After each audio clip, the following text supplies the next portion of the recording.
Reflexiones archivísticas, séptima temporada, con el doctor Jorge Nasif Mina.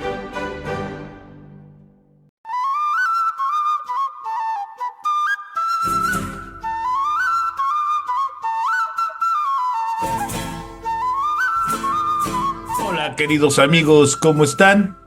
Quiero saludar a mis seguidores, a mis amigos y a mis alumnos que pues de alguna otra manera nos vemos todo el tiempo en su programa Reflexiones Archivísticas, donde, como lo dijimos hace ya algunos años, ya tenemos años con este programa, se trataba de darle por ahí un punto a algunas acciones que hemos estado o que habíamos estado olvidando.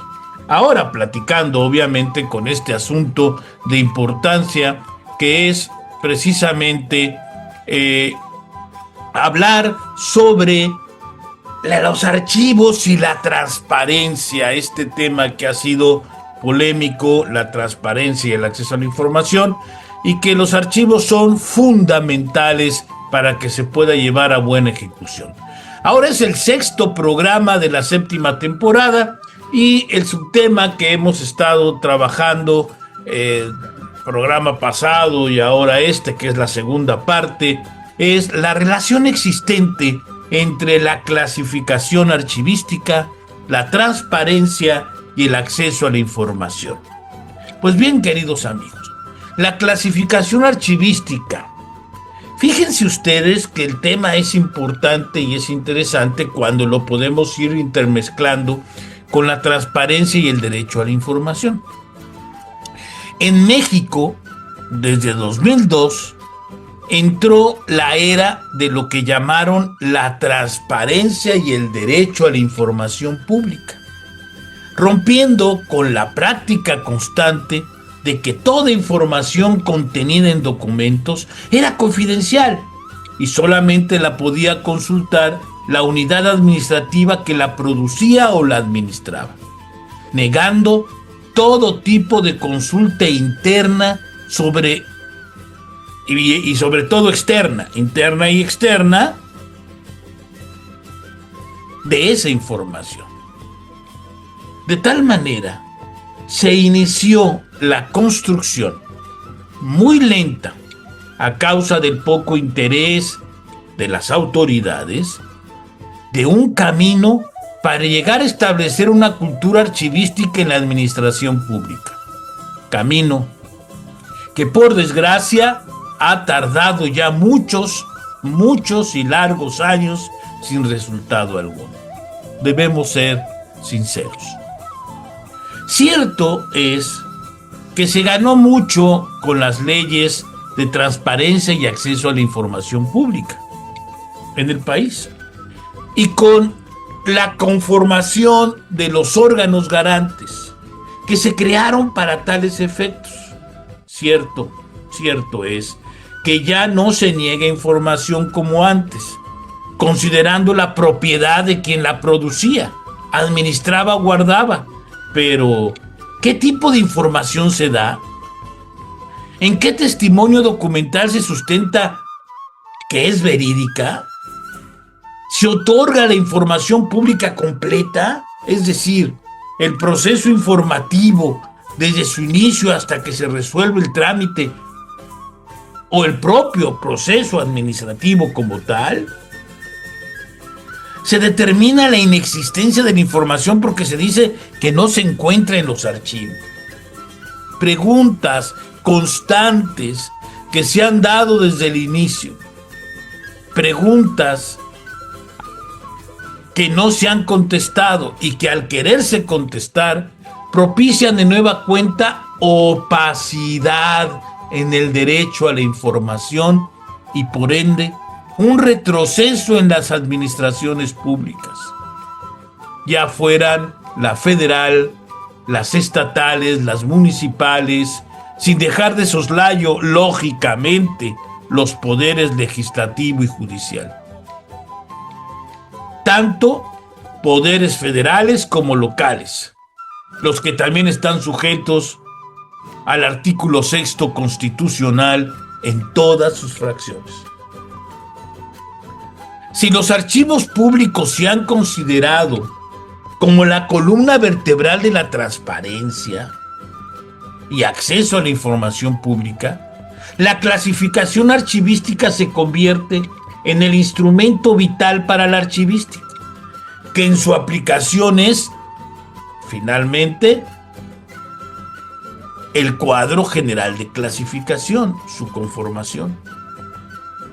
Se organizan los archivos de trámite. Así, y solo así, se puede cumplir cabalmente con el derecho a la información. Sí, amigos, esa clasificación se convierte en un instrumento importante, en el instrumento claro de organización archivística de los archivos de trámite.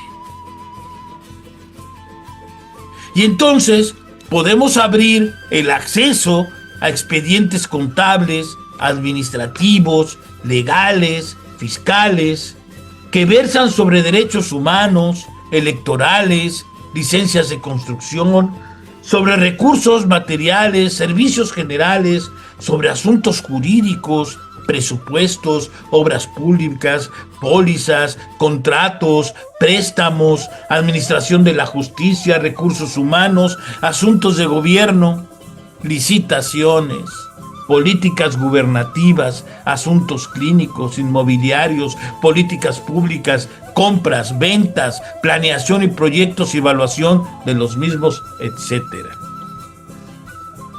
El derecho a la información.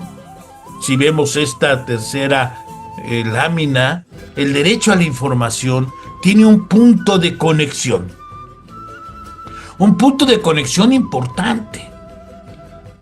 La clave está en la relación existente entre la clasificación archivística, la transparencia y el acceso a la información. El punto de conexión son, de nueva cuenta, queridos amigos, aunque parezcamos reiterativos, las atribuciones y las funciones de los sujetos obligados. Esto, en materia de acceso a la información pública,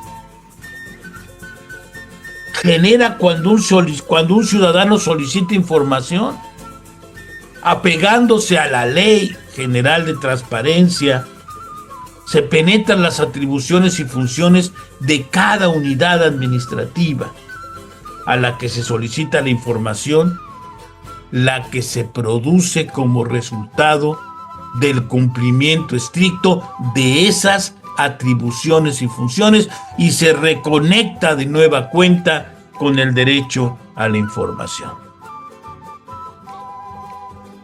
En programas pasados de esta temporada les dije que íbamos a ver una gráfica, o íbamos a ver una imagen donde tratáramos de ver dónde se estaba juntando realmente este proceso, y les presento esta sencilla gráfica.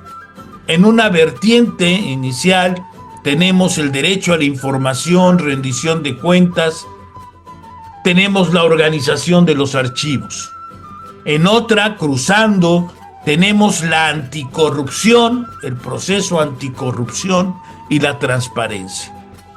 Y luego, con vertientes más pequeñas, pero no menos importantes, naturalmente, tenemos clasificación archivística conectando atribuciones y funciones.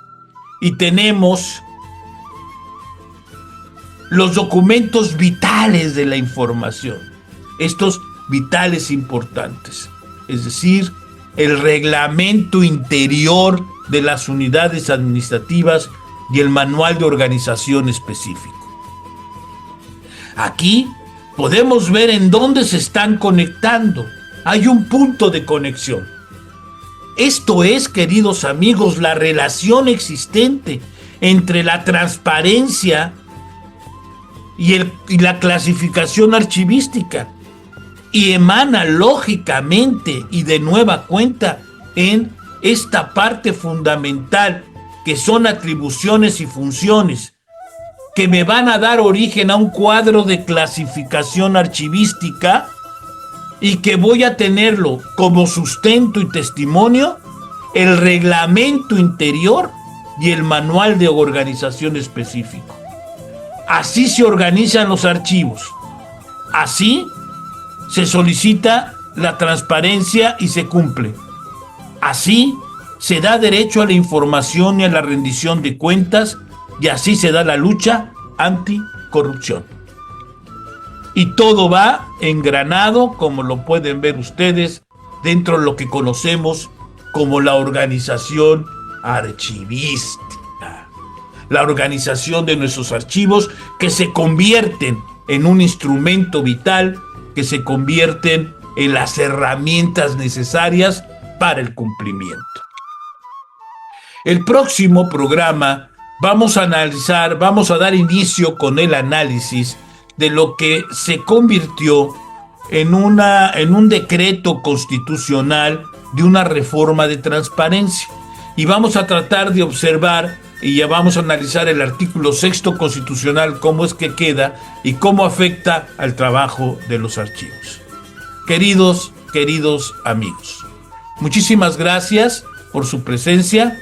Hasta aquí dejamos este programa, cerrando esta parte de esta relación de la clasificación y la transparencia y el acceso a la información. Esperando que se encuentren bien y que esta plática haya sido, pues, provechosa para sus actividades. Muchas gracias, muchas gracias. Reflexiones archivísticas, 7ª temporada, con el doctor Jorge Nasif Mina.